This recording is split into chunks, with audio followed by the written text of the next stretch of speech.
ನಿನ್ನೆ 9 ಗಂಟೆ ಈ ಸುದ್ದಿಯ ಸಂದರ್ಭದಲ್ಲಿ ಮೂವರನ್ನು NIA ರಾಷ್ಟ್ರೀಯ ತನಿಖಾ ದಳ ಬಂಧಿಸಿರುವ ವಿಚಾರ, ಉಗ್ರರಿಗೆ ನೆರವು ಕೊಡುವ ವಿಚಾರದಲ್ಲಿ ಬಂಧಿಸಿರುವುದನ್ನು ಹೇಳ್ತಾ ಇದ್ವಿ.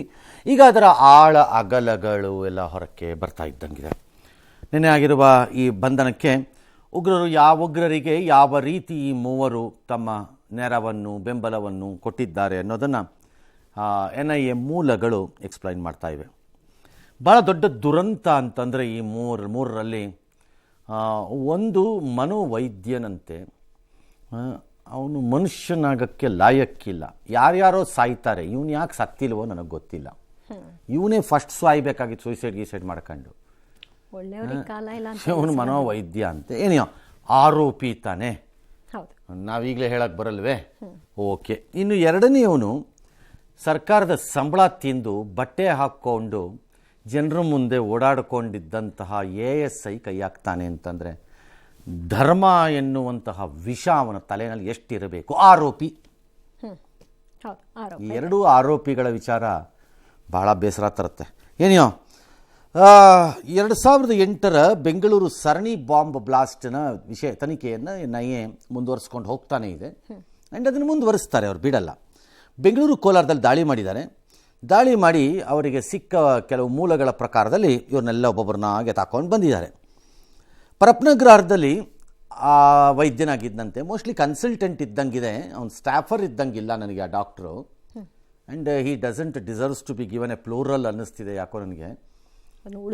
ಅವನು ಉಳಿಸ್ಕೊಂಡಂಗೆ ಇದ್ದಂಗಿಲ್ಲ ಮೇಲ್ನೋಟಕ್ಕೆ. ಯಾರೋ ನಾಗರಾಜ್ ಅಂತೆ. ಇನ್ನು ASI ಯಾರೋ ಚಾಂದ್ ಪಾಷಾ ಅಂತೆ. ಇವರಿಬ್ಬರು ಉಗ್ರ.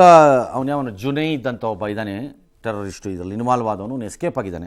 ಅವರ ಅಮ್ಮ ಅನೀಸ್ ಫಾತಿಮಾ, ಇವ್ರನ್ನೆಲ್ಲ ಈಗ ಅರೆಸ್ಟ್ ಮಾಡಿದ್ದಾರೆ.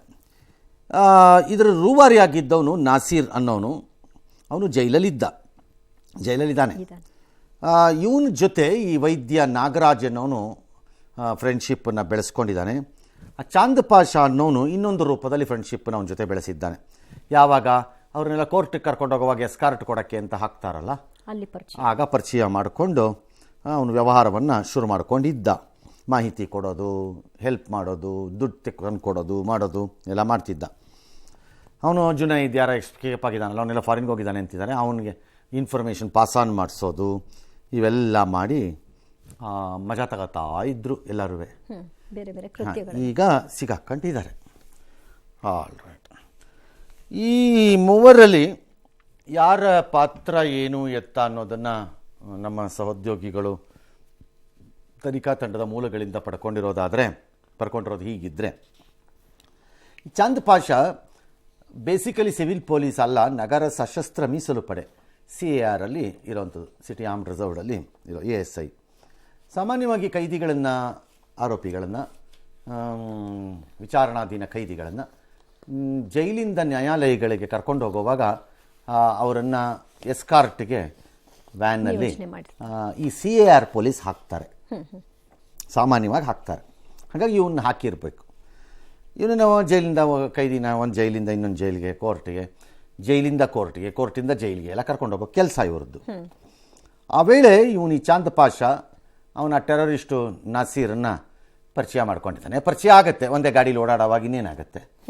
ಅದೇನು ಇವನಿಗೆ ಅಂತ ಸಪ್ರೇಟ್ ಗಾಡಿ ಕೊಟ್ಟಿರಲ್ಲ, ಅಲ್ಲೊಂದು ಬಸ್ ಕೊಟ್ಟಿರ್ತಾರೆ. ಆ ಬಸ್ಸಲ್ಲಿ ಒಂದು 10 ಜನನೋ 15 ಜನನೋ 8 ಜನನೋ 20 ಜನನೋ ಹಾಕಿರ್ತಾರೆ. ಇವರೊಂದು 6 ಜನನೋ 8 ಜನನೋ ಇರ್ತಾರೆ ಪೊಲೀಸ್ನವ್ರುಗಳು. ಅವಾಗ ಪರಿಚಯ ಮಾಡ್ಕೊಂಡಿದ್ದಾರೆ. ಅವನು ಸಣ್ಣ ಪುಟ್ಟ ಮೆಲ್ಲಿಗೆ ಹೆಲ್ಪ್ಗಳನ್ನು ಕೇಳಿದ್ದಾನೆ, ಅಥವಾ ಅವನಿಗೆ ತೋರಿಸಿದ್ದಾನೆ ಅದರದ್ದು ರುಚಿಯನ್ನು. ಸಣ್ಣದಾಗಿ ಹೆಲ್ಪ್ ಸ್ಟಾರ್ಟ್ ಆಗಿದೆ. ನಂತರ ಒಂದಷ್ಟು ಇನ್ಫಾರ್ಮೇಷನ್ ಇವನ ಕೈಲಿ ಹೇಳಿಸಿ, ಯಾರಿಗೋ ಆಚೆ ಹೇಳಿಸ್ಬಿಡಪ್ಪ, ಇದೊಂದು ಹೇಳ್ಬಿಡಮ್ಮ ಅಂತನ್ನೋದು. ಸೊ ಅವ್ರು ಬಂದು ಹೇಳಿದ್ದಾನೆ, ಇವರು ಹೇಳೋದು. ಹೀಗೆ ಇದಾದ ಮೇಲೆ ಹಂತದಲ್ಲಿ ಹಣನ ತಂದು ಕೊಡೋದು, ಇವನಿಗೆ ಜುನೈದ್ ಕಡೆಯಿಂದ ಬಂದ ಹಣನ ನಾಸೀರ್ ತಲುಪಿಸಿದೋದು. ಅವ್ನು ನಾಸೀರ್ ಜೈಲೊಳಗೆ ಯಾಕೆ ದುಡ್ಡು ತರಿಸ್ಕೋತಿದ್ದ ಗೊತ್ತಿಲ್ಲ ನನಗೆ. ಐ ಹ್ಯಾವ್ ನೋ ಐಡಿಯಾ, ನನಗೆ ಗೊತ್ತಿಲ್ಲ ಅವ್ನಿಗೆ ಏನು ಅವಶ್ಯಕತೆ ಇತ್ತು, ಯಾಕೆ ಅಲೋ ಮಾಡ್ತಾರೆ ಅದನ್ನು, ಅಥವಾ ಅವ್ನಿಗೆ ಅಲ್ಲಿ ಯಾಕೆ ದುಡ್ಡು ಬೇಕು ಗೊತ್ತಿಲ್ಲ. ಏನು ಅವ್ನು ತರಿಸ್ಕೊಳ್ಳೋದು, ಅದಕ್ಕೆ ಇವನು ಹೆಲ್ಪ್ ಮಾಡೋದು ಎಲ್ಲ ಮಾಡ್ಕೊಂಡು ಮಜಾ ತಗೋತಾ ಇದ್ದ. ಸರ್ಕಾರದ ಸಂಬಳ ತಗೊಂಡು ಇಲ್ಲಿ ಗಾಳಿ ಕುಡ್ಕೊಂಡು, ಇಲ್ಲಿ ಅನ್ನ ತಿನ್ಕೊಂಡು, ದ್ರೋಹಿ ಹೆಂಡತಿ ಮಕ್ಕಳನ್ನು ಸಾಕೊಂಡು ಬದುಕಿದ್ದ. ಬಚ್ಚಲ ಬಾಯಿನ ತೆಕ್ಕೊಂಡು ನಾಯಿಗಳು ಬೆಟ್ರ್ ಜೀವನ ಮಾಡತ್ವೆ, ಮೋರ್ ಲಾಯಲ್ ಆಗಿ. ಅಂಥ ಕಚಡಗಳೆಲ್ಲರೂ ಆಲ್ ರೈಟ್. ಮನೋವೈದ್ಯ ಅಂತ ಹೇಳ್ತಿದ್ದಾರೆ. ಯಾವ ಲೆಕ್ಕಾಚಾರದಲ್ಲಿ ಇವ್ನು ಏನು ಮನೋವೈದ್ಯನೋ ಯಾವನೋ ಗೊತ್ತು. ಯಾವ ಕೋರ್ಸ್ ಮಾಡ್ಕೊಂಡು ವೈದ್ಯ ಅಂತ ಬೋರ್ಡ್ ಹಾಕೊಂಡು ಬರ್ತಾರೆ. ಇವಾಗ ಭಾಳ ಜನ ಬರ್ತಾರೆ. ಅದು ಯಾವುದೋ 2 ಕೋರ್ಸ್ ಮಾಡೋದು ಡಾಕ್ಟ್ರ್ ಅಂತ ಬೋರ್ಡ್ ಹಾಕೊಂಡು ಬರ್ತಾರೆ ಈಗ ಭಾಳ ಜನ. ನಾನು ಅದನ್ನು ಭಾಳ ದಿನದಿಂದ ಹೇಳ್ತಾ ಇದ್ದೀನಿ. MBBS MD ಈ ಡಾಕ್ಟ್ರುಗಳು ಡೆಂಟಲ್ಲು ಐ ಅಂದರೆ ಇದು ಡಾಕ್ಟ್ರ್ MBBS ಆದಮೇಲೆ ತಾನೆ ಡೆಂಟಲ್ ಒಂದೇ ತಾನೆ ಈ ಕಡೆ ಇರೋದು. ಇದು ಈ ಡಾಕ್ಟ್ರುಗಳದ್ದು ಬಿಟ್ಟುಬಿಟ್ಟು ಮಿಕ್ಕಿದ್ದು ಎಲ್ಲದಕ್ಕೂ ಒಂದು ಹೊಸದೇನಾದರೂ ಒಂದು ನಾಮನ್ ಕ್ಲೇಚರ್ ಪೊಸಿಷನ್ ಕೊಡಬೇಕು. ಅದನ್ನು ಡಾಕ್ಟ್ರ್ ಅನ್ನಲೇಬಾರ್ದು ಅಂತ ನನ್ನ ವಾದ. ಮತ್ತು ಈ PhD ಮಾಡ್ಕೊಂಡು ಬರೋರು ಡಾಕ್ಟ್ರ್ ಅನ್ನೋದು ಬೋಗಸ್ ಇದು ಅಂತ ನನ್ನ ವಾದ. ಇದು ಆ PhD ಮಾಡ್ಕೊಂಡು ಬರೋರನ್ನ ಡಾಕ್ಟ್ರ್ ಅಂತ ಕರೆಯುವಂತಹ ದ್ರೋಹದ ಕೆಲಸ ಇನ್ನೊಂದಿಲ್ಲ. ಯಾಕೆ ಅವ್ರು ಡಾಕ್ಟ್ರು? ಹೆಂಗೆ ಡಾಕ್ಟ್ರ್ ಆಗ್ತಾರವರು? How does they become doctor? ಬೇರೆ ಏನಾರು ಅವ್ರಿಗೆ ಗೌರವಯುತವಾದ ಇನ್ನೊಂದು ಹೆಸರು ಕೊಡಬೇಕು. ಎಂಥದೋ ಒಂದು ಎಮೆರಿಟಸ್ ಎಂಥದೋ ಒಂದು ಕೊಟ್ಕೊಳ್ಳಿ ನೀವು, ಬೇಡ ಅಂದಿಲ್ಲ, ಸರಿ. ಯಾಕಂದ್ರೆ ಅವ್ರು ಓದಿದ್ದಾರೆ, PhD ಬರೆದಿರ್ತಾರೆ ಪಾಪ. ಅದು ಡಾಕ್ಟರ್. ಹೇಗೆ ಡಾಕ್ಟರ್ ಆಗುತ್ತದು? ಕಿತ್ತಾಕಬೇಕು ಇವೆಲ್ಲ. ಯಾವುದೋ ಕಾಲದಲ್ಲಿ ಮಾಡಿಬಿಟ್ಟು ಈಗ ಇದೋ ಇಷ್ಟೇ. ಅದು ಯಾವ್ಯಾವುದೋ ಕೋರ್ಸ್ಗಳಿವೆ ಈಗ 3 ವರ್ಷ 4 ವರ್ಷ 2 ವರ್ಷ ಅರ್ಧ ವರ್ಷದ್ದು ಅಂತ. ಅದನ್ನೆಲ್ಲ ಮಾಡೋದು ಡಾಕ್ಟ್ರ್ ಅಂತ ಬರ್ತಾರೆ. ಏನಕ್ಕೆ ಹೆಂಗೆ ಒಂದೊಂದು ವ್ಯಾಲ್ಯೂ ಬೇಡವಾ ಡಾಕ್ಟ್ರು ಅಂತಂದರೆ? ಆರೋಗ್ಯ ಇಲಾಖೆಯಿಂದ ನಿಯೋಜನೆ ಆಗಿದ್ದಂತೆ. ನಂಗೆ ಗೊತ್ತಿಲ್ಲ ಇವನು ಏನು ಓದಿದಾನೋ ಏನೋ, ಯಾವನೋ ಗೊತ್ತು. ಇವನ ಮನಸ್ಥಿತಿನೇ ಇದು. ಇನ್ನು ಇವನು ಮನೋವೈದ್ಯ ಅಂತೆ. ಇವನು ತಲೆ. ಕೈದಿಗಳಿಗೆ ಕೌನ್ಸಿಲಿಂಗ್ ಮಾಡ್ತಿದ್ದಂತೆ. ಏನು ಕೌನ್ಸಿಲಿಂಗ್ ಮಾಡ್ತಿದ್ದಂತೆ ಇವನು? ಬುರುಡೆ. ಅವನೇ ಉಗ್ರ ಸೇವಕನಾಗುತ್ತಿದ್ದ. 22-23ರಲ್ಲಿ ನಾಸೀರ್ನ ಮೀಟ್ ಮಾಡಿದ್ದಾನೆ. ಅವನು ಸಹಕಾರ ಕೊಟ್ಟು ಅವನಿಗೆ ಮೊಬೈಲ್ ಕೊಟ್ಟಿದ್ದಾನೆ. ಅವನು ತುಂಬ ಏನೋ ಫ್ರೆಂಡ್ ಆಗಿದ್ದಂತೆ. ಬ್ರೈನ್ ವಾಶ್ ಮಾಡಿದಂತೆ. Brain wash. ಅವನೇನು ಮಾಡ್ದಾನೆ, ನಾಸೀರ್ ಒಂದಿನ ಇವನು ಬ್ಯಾರಕ್ಕಿಗೆ ಹೋಗಿದ್ದಾಗ ಬೈಲಿ ಅಂತ ಕರೆದ್ಬಿಟ್ಟು ತಲೆ ಹಿಂಗೆ ಬಗ್ಗಿಸ್ಬಿಟ್ಟು ಕೂದಲೆಲ್ಲ ಹಿಂಗೆ ಬಿಡಿಸ್ಕೊಂಬಿಟ್ಟು ನೀರು ಹಾಕ್ಬಿಟ್ಟು ವಾಶ್ ಮಾಡಿಬಿಟ್ಟ ಬ್ರೈನ್ ಹೆಡ್ಡನ್ನು. ಯಾರಿಗೆ ಬಿಡ್ತಿರ್ರಿ ದುರಾಸೆ ನಾಯಿ ಎಂಜಲ್ ತಿನ್ನೋ ಕಚಡಗಳು, ದುಡ್ಡಿಗೆ ಬಾಯಿ ಬಿಟ್ಕೊಂಡು ಸಾಯೋರುಗಳು ಸುಮ್ಮನೆ. ಅವ್ರಿಗೆ ದೇಶ ಬೇರೆ ಕೇಡು, ಜನದ ವೆಲ್ಫೇರ್. ಈಗ ರಾಜಕಾರಣಿಗಳಲ್ಲಿ ಕೆಲವರು ಅಥವಾ ಅಧಿಕಾರಿಗಳಲ್ಲಿ ಕೆಲವರು. ನಾನು ಹೇಳೋದ್ನಲ್ಲ, ಎಷ್ಟೋ ಸರಿ ಹೇಳಿದ್ದೀನಲ್ಲ, ಇದನ್ನು ಭಾಳ ಕೆಟ್ಟದಾಗಿ ಹೇಳಿದ್ದೀನಿ ನಾನು. ಚರಂಡಿ ನೀರಲ್ಲಿ ಅದ್ದು ಬಿದ್ದಿದ್ರು ನಾವು ನೋಟ್ ಏನಾದ್ರೂ ಘಮ ಅಂತಿದ್ದರೆ ತಗೊಂಡು ತಿಂದು ಬಿಡ್ತಾರೆ ನಮ್ಮ ದೇಶದಲ್ಲಿ ಅಂತ. ಅಂಥ ದೌರ್ಭಾಗ್ಯದ ಪರಿಸ್ಥಿತಿಲಿರೋ ದೇಶ ಇದು. ಇನ್ನು ಅವಳು ಯಾರೋ ಅನೀಸ್ ಫಾತಿಮಾ ಅಂತೆ. ಅವನು ಜುನೈದ್ ಅವನು ಉಗ್ರಾಗಿ ಓಡೋಟೋಗಿದ್ದಾನಲ್ಲ, ಅವನ ತಾಯಿ 4 ವರ್ಷದಿಂದ ಇಲ್ಲ, ಅವನು ವಿದೇಶಕ್ಕೆ ಎಸ್ಕೇಪ್ ಆಗಿದ್ದಾನೆ ಅಂತ ಸುದ್ದಿ. ಈ ನಾಜೀರು ಜುನೈದ್ ಹಣ ವ್ಯವಹಾರಕ್ಕೆ ಈ ಒಮ್ಮ ಸಹಾಯ ಅಂತೆ. ಜುನೈದಿಂದ ಬರೋ ಹಣನ ನಾಜೀರಿಗೆ ತಲುಪಿಸೋದಂತೆ ಇವಳು ತಾಯಿ. ಇವಳು ಹೆತ್ತಿದ್ದಾಳೆ ಮಗನ್ನ. ಅವನು ಕಲ್ಯಾಣ ಪುರುಷೋತ್ತಮ. ಅವನು ಇವಳದ್ದು ನೀನು ಮಾಡಿದ ಪಾಪದ ಕೆಲಸಕ್ಕೆ ಅವನು ಹುಟ್ಟಿಸಿದ್ದಲ್ದೆ ಹುಟ್ಟಿಸಿದ ಮೇಲೆ ಮಾಡೋ ಪಾಪದ ಕೆಲಸ. ಏನು ತಾಯಿನ ಈಗ ಏನು ಆರೋಪಿಪ್ಪ. ಆಮೇಲೆ ನಾಳೆ ಅವರು ಪ್ರೂವ್ ಆಗಿಲ್ವೇ? ಇದೆಲ್ಲ ಮಾಡ್ತಿದ್ರು. ಸರಿ, ಈ ಜೈಲಲ್ಲಿದ್ದಾಗ ಈ ಡಾಕ್ಟ್ರು ಯಾರೋ ಮನೋವೈದ್ಯ ಇವನಿಗೆ ಅವನಿಗೊಂದು ಫ್ರೆಂಡ್ ಬೇರೆ ಅಂತೆ ಕೇಡು, ಅವಳದ್ದು ಸಹಾಯ ಬೇರೆ ಅಂತೆ. ಅವಳು ಅದೇನು ಅಂತಂದರೆ ಇವನು ಪರಪ್ಪನಗರದ ಹತ್ತಿರ ಎಲ್ಲ ಅವಳು ಹೋಗಿ ಮೊಬೈಲ್ಗಳನ್ನು ಖರೀದಿ ಮಾಡ್ತಾಳಂತೆ. ಅದೆಷ್ಟು 10,000 ರೂಪಾಯಿ ಕೊಟ್ಟು ಮೊಬೈಲ್ ಖರೀದಿ ಮಾಡೋದಂತೆ. 230 ಮೊಬೈಲ್ ಏನೋ ಖರೀದಿ ಮಾಡಿರ್ಬೋದು ಅಂತಿದ್ದಾರೆ ಇವರು. ಅದನ್ನು ಇವನು ತೊಗೊಂಡೋಗಿ ಜೈಲು ಒಳಕ್ಕೆ ಅದೆಷ್ಟೋ 40,000 ರೂಪಾಯಿ ವ್ಯಾಪಾರ. ಅದು ಬರೀ ಇವನೊಬ್ಬಂಗೆ ಕೊಟ್ಟಿರಲ್ಲ, ಹಂಗಾರೆ ಬೇರೆಯವ್ರಿಗೆಲ್ಲ ಕೊಟ್ಟಿರ್ತಾರೆ. ವ್ಯಾಪಾರ ಮಾಡೋದಂತೆ. ನಾಸೀರಲ್ಲ, ಬೇರೆ ಆರೋಪಿಗಳಿಗೂ ಎಲ್ಲ ಕೊಟ್ಟಿರೋದು ಈ ಮೊಬೈಲ್ಗಳನ್ನ. ಅವಳು ಖರೀದಿ ಮಾಡಿ ಕೊಡ್ತಿದ್ಲಂತೆ, ಇವನು ತಗೊಂಡಾಗ ಡಾಕ್ಟ್ರು ಒಳಗೆ ಕೊಡ್ತಿದ್ದಂತೆ. ಇವರಿಬ್ರೇನು ಗಂಡ ಹೆಂಡತಿ ಏನಲ್ಲ, ಏನೋ ರಿಲೇಷನ್ಶಿಪ್ಪಲ್ಲಿ ಇದ್ರು ಅಂತ ಇವ್ರು ಹೇಳ್ತಿದ್ದಾರೆ.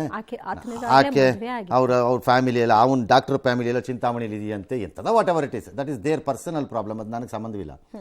ಬಿಡಿದು ಹೆಂಗಿದೆ ಮಜಾ. ಅವಳು ಖರೀದಿ ಮಾಡಿ ಕೊಡೋದಂತೆ, ಇವನು ತಗೊಂಡೋಗಿ ಒಳಗಡೆ ಮಾರೋದಂತೆ. ಇವನೇನು ಮೊಬೈಲ್ ವ್ಯಾಪಾರಿ, ಇವನು ಮನೋವೈದ್ಯ. ಇವೆಲ್ಲ ಅರಿವಿರಲಿಲ್ವಾ ಅವನಿಗೆ? ಆಯ್ತಪ್ಪ, ನಾಜೀರ್ ಹತ್ರಕ್ಕೆ ಹೋದೆ, ನನಗೇನೋ ಗೊತ್ತಾಗಿಲ್ಲ, ಒಂಥರ ಮಂಕ್ ಕವದು ಬಿಡ್ತು ನನಗಪ್ಪ.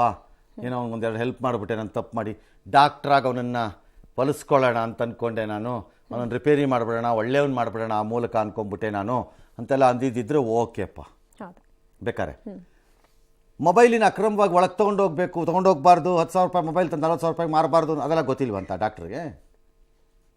ಇವನಿಗೆ ಮುದ್ದು ಮಾಡಬೇಕು ಈಗ, ಅನ್ನ ಕೊಟ್ಬಿಟ್ಟು ನಾವು ಜೈಲೊಳಗಡೆ ಇವನಿಗೆ ಇಷ್ಟವರೆಗೂ ಸಂಬಳ ತಗೊಂಡು. ಎಸ್, ಆಡಿಯೋದೊಂದು ರಹಸ್ಯ ಇದೆ ಸರ್. ಅದೆಂಥದ್ದು ಆಡಿಯೋ ಇದೆ, ಅದು ಬರಲಿ ಬಿಡಿ FS ಅಲ್ಲಿಂದ, ಆಮೇಲೆ ನೋಡೋಣ ಏನು ರಹಸ್ಯ ಅನ್ನೋದು. ಸರ್ ಈಗ ಹೊರಗಡೆಯಿಂದ ಮೊಬೈಲ್ ತಗೊಂಡು ಹೋಗ್ತಾರೆ, ಇನ್ಫಾರ್ಮೇಶನ್ಗಳನ್ನ ಕೊಡ್ತಾರೆ. ಸೂಪರ್ಡೆಂಟ್ಗೆ ಇದು ಯಾವುದು ಗೊತ್ತೇ ಇರಲ್ವಾ ಸರ್? ಗೊತ್ತಿರುತ್ತೆ, ಗೊತ್ತಿಲ್ಲದೆ ಇರೋಕ್ಕೆ ಸಾಧ್ಯನೇ ಇಲ್ಲ. ಎಲ್ಲರೂ ಹ್ಯಾಂಡ್ ಇನ್ ಗ್ಲೌ. ಜೈಲು ಎಂಬುದು ರೆಸ್ಟ್ರಿಕ್ಟೆಡ್ ಅರಮನೆ ಅಷ್ಟೇ, ನಿಯಂತ್ರಿತ ಅರಮನೆ ಅಷ್ಟೇ. ಜೈಲು ಎಂಬುದು ಕೆಲವು ನಿರ್ದಿಷ್ಟ ನಿಯಂತ್ರಣಗಳಿರುವ ಅರಮನೆ, ಅದು ಅಷ್ಟೇ. ಶಿಕ್ಷೆ ಅಂತದ್ದೇನು ಏನು ಅದು ಅರಮನೆಯೇ ಅದು. ಅದು ಒಳ್ಳೆ ಅಥವಾ ಕೆಲ ವ್ಯವಸ್ಥೆಗಳು ಬಹಿರಂಗವಾಗಿ ಸಿಗದಿರುವ ಅದ್ಭುತವಾದ ವಸತಿ ಗೃಹ, ಹೀಗಿಟ್ಕೋಬೇಕು ಅದನ್ನು, ಜೈಲನ್ನು. ಇಲ್ಲಿ ಹೇಗೆ ಸಾಧ್ಯ? ಎಲ್ಲರಿಗೂ ಗೊತ್ತಿದೆ, 25 ವರ್ಷದಿಂದ ಇದೇ ಗ್ರಾಚಾರ ಜೈಲುಗಳದ್ದು. ಬಿಕಾಸ್ ಹ್ಯಾಂಡ್ ಇನ್ ಗ್ಲೌ, ನಮ್ಮ officers are in hand in glove, ನಮ್ಮ staff is hand in glove, ಎಲ್ಲರೂ ಹ್ಯಾಂಡ್ ಇನ್ ಗ್ಲೌ ಇದ್ರೊಳಗಡೆನಲ್ಲಿ. ಇನ್ನೇನಾಗತ್ತೆ? ಇದಾಗತ್ತೆ ಅಷ್ಟೇ. ಅದೇನು ಇಂಟರ್ನ್ಯಾಷನಲ್ ರಾಕೆಟ್ ಸೈನ್ಸ್ ಏನಿಲ್ಲ ಅದನ್ನು ತಡೆಯೋದು. ತಡೆದ್ರು ಅಂತ ಇಟ್ಕೊಳ್ಳಿ, ಯಾವ್ದಾರು ಒಳ್ಳೆ ಆಫೀಸರ್ ಹೋಗಿ ಪ್ರಯತ್ನ ಆಯ್ತು ಅಪ್ಪಿ ಯಾರು ಮಾಡಿದ್ರೆ, ನಾನು ಬರ್ಕೊಟ್ಟಿದ್ದೀನಿ 15 ದಿನದಲ್ಲಿ ಆ ಆಫೀಸರ್ ಮೇಲೆ ಒಂದು 6 ವಿಡಿಯೋ ಬರುತ್ತೆ ಜೈಲಿಂದ. ಅಲ್ಲಿ ಯಾರೋ ಬರ್ತ್ಡೇ ಪಾರ್ಟಿ ಮಾಡಿದ್ದೊಂದು 2 ವಿಡಿಯೋ, ಅಲ್ಲಿ ಯಾರೋ ಮಾಂಸದೂಟ ಮಾಡಿಸಿದ್ದೊಂದು ವಿಡಿಯೋ, ಅಲ್ಲಿ ಯಾರೋ ಕಾಲು ಹೊತ್ತಿಸ್ಕೊಂಡು ಕೂತಿರೋ ಥರದ್ದೇನೋ ಒಂದು ವಿಡಿಯೋ, ಯಾರೋ ಸಿಗರೇಟ್ ಎತ್ಕೊಂಡು ಸ್ಟೈಲಾಗಿ ಕುರ್ಚಿ ಹಾಕೊಂಡು ಕೂತಿರೋದೊಂದು ವಿಡಿಯೋ. ಈ ಥರ ವಿಡಿಯೋಗಳು ಬರುತ್ತವೆ ಆಚೆಗೆ. ಬಂದು ಯಾರು ಆಫೀಸರ್ ಇರ್ತಾರೆ ಅವ್ರ ಮೇಲೆ ಅದನ್ನು ತಿರುಗಿಸ್ತಾರೆ, ಯಾರು ಟೈಟ್ ಮಾಡ್ತಾರೆ ಅವರನ್ನು. ಅದಿಲ್ವಾ ಮೂಗರ್ಜಿಗಳು ಸ್ಟಾರ್ಟ್ ಆಗತ್ವೆ ಈ ಥರ. ಅದು ಆಗಲಿಲ್ವಾ ಹಿಂಸಾಚಾರ, ದಬ್ಬಾಳಿಕೆ, ವಾರ್ಡನಿನ ದೌರ್ಜನ್ಯ ಅಂತ ಸ್ಟಾರ್ಟ್ ಮಾಡೋದು. ಮಾಡಿದ್ರು ಗಾಯ ಮಾಡಿದ್ದಾರೆ ಅಂತ ಇದು ಸ್ಟಾರ್ಟ್. ಹಾಗಾಗಿ ಇದು ವಿಷ ಸರ್ಕಲ್ ಆಗೋಗಿದೆ. ಇದನ್ನು ರಾಜಕೀಯವಾಗಿ ಮತ್ತು ಅಧಿಕಾರಯುತವಾಗಿ ಆಡಳಿತಾತ್ಮಕವಾಗಿ ಗಟ್ಟಿಯಾಗಿ ನಿಂತು ಅದು ಏನಾಗಿ ನೋಡಾಬಿಡ್ತೀವಿ ನಾವು ಈ ಸರಿ ಅಂತ ಮಾಡುವಂತಹ ತಾಕತ್ತಿರೋ, ಬೆನ್ನುಮೂಳೆ ಇರೋ ಸರ್ಕಾರನೂ ಇಲ್ಲ, ಆಫೀಸರು ಇಲ್ಲ. ಪರಿಣಾಮ ಇದು. ಹಿಂದೆ ನಾವೇ ಫುಟ್ಬಾಲ್ ಆಡ್ತಾ ಇದ್ದ ಇವನು ಅಂತ ಸುದ್ದಿ ಮಾಡಿದಾಗ ಸುಧಾರಣೆ ಮಾಡ್ಬಿಡ್ತೀವಿ ಅಂತೆಲ್ಲ ಹೇಳಿದ್ರಲ್ಲ ಸರ್. ಯಾರು? ಗೃಹ ಸಚಿವರು ಎಲ್ಲ ಮಾಡ್ತಾರೆ, ಹೇಳ್ತಾರೆ. ಅವರೇ ಹೋಗಿದ್ರು ಅನ್ಸತ್ತೆ. ಅವ್ನು ಫುಟ್ಬಾಲ್ ಕೊಟ್ಟು ಬಂದ್ರೇನೋ ಅವ್ನು ಆಗಿರಲ್ಲ, ಅವ್ನು ಬೇರೆಯವ್ರನ್ನ ಫುಟ್ಬಾಲ್ ಮಾಡಿರ್ತಾನಲ್ಲ ಅಷ್ಟೇ. ಕೋಲಾರದಲ್ಲಿ ಎನ್ಐಎ ಟೀಮ್ ಕಾರ್ಯಾಚರಣೆ ನಡೆಸಿ ಉಗ್ರರಿಗೆ ನೆರವು ನೀಡಿದ ಆರೋಪದಲ್ಲಿ 3ರನ್ನ ಬಂಧಿಸಿದೆ. ಈ ಮಧ್ಯೆ ಏರ್ಟೆಲ್ ಮಾಜಿ ಉದ್ಯೋಗಿ ಕೋಲಾರದ ಸತೀಶ್ ಗೌಡನಿಗೆ ಶೋಧ ನಡೀತಾ ಇದೆ. ಉಗ್ರರಿಗೆ ಸಿಮ್ ಕಾರ್ಡ್ ನೀಡಿದ ಶಂಕೆ ಇದೆ. ನಿನ್ನೆಯೇ ಕೋಲಾರದ ಭಟ್ರಹಳ್ಳಿಯ ಈತನ ಅತ್ತೆ ಮನೆಗೆ ಹೋಗಿ ಎನ್ಐಎ ನೋಟಿಸ್ ಕೊಟ್ಟಿತ್ತು. ಆದರೆ ನಿನ್ನೆಯಿಂದ ಆತ ಪರಾರಿಯಾಗಿದ್ದಾನೆ. ಹೀಗಾಗಿ ಆತನ ಪತ್ನಿ, ಅತ್ತೆ ಎನ್ಐಎ ವಿಚಾರಣೆಯನ್ನ ಎದುರಿಸಿದ್ದಾರೆ. 3 ವರ್ಷದ ಹಿಂದೆ ಏರ್ಟೆಲ್ ಕಂಪನಿಯಲ್ಲಿ ಆತ ಕೆಲಸ ಮಾಡ್ತಾ ಇದ್ದಂತೆ. 2023ರಲ್ಲಿ ಸಿಮ್ ಕಾರ್ಡ್ ವಿಚಾರವಾಗಿ ಆತನನ್ನ ಕರೆದಿದ್ರು. ಇತ್ತ ಮನೋವೈದ್ಯ ನಾಗರಾಜ್ ಅವರ ತಾಯಿ ಎಲ್ಲ ಚಿಂತಾಮಣಿಯಲ್ಲಿ ಎನ್ಐಎ ಅವ್ರು ಬಂದು ಮನೆ ತನಿಖೆ ಮಾಡಿದ್ರು. ಸತೀಶ್ ಅವ್ರು ಎಲ್ಲಿ ಅಂತ ಕೇಳಿದ್ರು, ಅವ್ರು ಇರ್ಲಿಲ್ಲ, ಎಲ್ಲ ಹೊಟ್ಟೋಗಿದ್ರು. ಮತ್ತೆ ಫೋನ್ ಕೊಡಿ ಅಂದ್ರೆ ಅವ್ರ ಫೋನ್ ನನ್ನ ಹತ್ರ ಇಲ್ಲ, ಸ್ವಿಚ್ ಆಫ್ ಆಗಿತ್ತು ಅವ್ರ ಫೋನು. ಎಲ್ಲಿದ್ದಾರೋ ಗೊತ್ತಿಲ್ಲ ಸರ್. ಇವಾಗ ಸದ್ಯ 3 ಇಯರ್ಸ್ ಬ್ಯಾಕು ಏರ್ಟೆಲ್ ಆಫೀಸಲ್ಲಿ ಕೆಲಸ ಮಾಡ್ತಾಯಿದ್ರು. 3 ಇಯರ್ಸಿಂದ ಕೆಲಸ ಮಾಡ್ತಾ ಇಲ್ಲ. ಸಿಮ್ದು ಏನೋ ಪ್ರಾಬ್ಲಮ್ ಆಗಿದೆ ಅಂತ ಕೊಟ್ಟಿದ್ದಾರೆ. ಎನ್ಕ್ವೈರಿಗೆ ಬಂದಿದ್ರು ಎನ್ಐಎ ಅವರು. ಅವ್ರು ಕೆಲಸ ಏನಿಲ್ಲ ಸರ್, ಮನೆಯಲ್ಲಿದ್ದರು. ಇವು 3 ವರ್ಷದಿಂದ ಇಲ್ಲೇ ಇದ್ದಾರೆ. ಏನು ಹೇಳಿಲ್ಲ ಸರ್. ಎನ್ಕ್ವೈರಿ ಮಾಡಿದ್ರು, ಅಲ್ಲಿಗೆ ಆಫೀಸ್ ಹತ್ರಕ್ಕೆ ಬಾ ಅಂದರು. ನಮ್ಮ ಮಗಳನ್ನ ಮಾತ್ರ ಬರಕ್ಕೆ ಹೇಳಿದ್ರು, ನಮ್ಮ ಮಳಿನೂ ಬರಕ್ಕೆ. ಸರಿ, ಅವನೇನು ಮಾಡಿಲ್ಲ ಅಂತಿದ್ರು ಹೋಗ್ಬೇಕು ತನಿಖೆಗೆ. ಅವನು ತಲೆಮರೆಸ್ಕೊಳ್ಳೋಕೆ ಯಾಕಪ್ಪ ಹೋಗ್ಬೇಕು ಅವನು? ಯಾಕೆ? ಅವ್ನು ಸಿಮ್ ಕೊಡೋದು ಅವ್ನ ಕೆಲಸಪ್ಪ. ಏರ್ಟೆಲ್ ಅಲ್ಲ, ಇನ್ನೊಂದು ಕಂಪನಿನೋ ಮತ್ತೊಂದು ಕಂಪನಿನೋ. ಬಟ್ ಅದಕ್ಕೆ ನಿಯಮಗಳಿದೆ. ಆ ನಿಯಮಗಳನ್ನು ಪಾಲನೆ ಮಾಡಿಕೊಡ್ಬೇಕು, ನಂಬರ್ 1. ನಂಬರ್ 2, ಒಬ್ಬರೇ 10 ಸಿಮ್ಮು 26 ಸಿಮ್ಮು ಆಫೀಸ್ ಅಲ್ಲದೆ. ಈಗ ನಮ್ಮಂಥ ಆಫೀಸ್ಗಳಲ್ಲಿ 300 ಸಿಮ್ಮು 400 ಸಿಮ್ಮು ತೊಗೋತೀವಿ, ತಗೊಳ್ತಾರೆ. ಅದಕ್ಕೆಲ್ಲ ದಾಖಲೆಗಳನ್ನು ಕೊಟ್ಟು, ಈ ಆಫೀಸಿಂದ ದಾಖಲೆಗಳು ಇದೆಲ್ಲ ಕೊಟ್ಟು ತಗೊಳ್ಳೋದು. ಅದಕ್ಕೆ ಯಾವುದು ಕಳ್ಳತನದ ಮಾರ್ಗ ಅಲ್ಲ ಅದಕ್ಕೆ. ಮತ್ತು ಆ ಸಿಮ್ಮನ್ನು ಯಾರೋ ಕೊಟ್ಟಿದ್ದೀವಿ, ಏನು ಎತ್ತ ಅಂತೆಲ್ಲ ರೆಕಾರ್ಡ್ ಆಗಿರುತ್ತೆ ನಮ್ಮಲ್ಲಿ. ಇಂಡಿವಿಜುವಲ್ಸು 100 ಸಿಮ್ಮು 20 ಸಿಮ್ಮು ಎಲ್ಲ ತಗೊಳ್ಳೋದಾದರೆ ಕೊಡೋನು ಯೋಚನೆ ಮಾಡಬೇಕು ತಾನೇ, ಯಾಕೆ ತಗೋತಿದ್ದಾನೆ ಇವನು, ಇವನ ಕತೆ ಏನು, ಇವನ ಬ್ಯಾಕ್ಗ್ರೌಂಡ್ ಏನು ಕೇಳಬೇಕಲ್ಲ. ಅವನು ಏನು ಮಾಡಿಲ್ಲ ಅನ್ನೋದಿದ್ರು ಹೋಗಿ ಫೇಸ್ ಮಾಡ್ಬೇಕು. ಅದನ್ನು ತಲೆಮರೆಸ್ಕೊಂಡು ಯಾಕೆ ಓಡಾಡಬೇಕು ಅವನು? ಎಗೈನ್ ದುರಾಸೆ ದುರಾಸೆ ದುರಾಸೆ ದುರಾಸೆ. ದುಡ್ಡು ಒಂದಿದ್ರೆ ಏನು ಬೇಕಾದ್ರೆ ದುಡ್ಡು ಮಾಡಿಬಿಡ್ಬೇಕು ಅರ್ಜೆಂಟಾಗಿ. ಮಾಡಿ, ಯಾರು ಬೇಡ ಅಂದಿರೋರು. ಅವನು ಯಾವನೋ ಮಾಡಿಬಿಟ್ಟ, ನಾ ಮಾಡಿಬಿಡ್ಬೇಕು.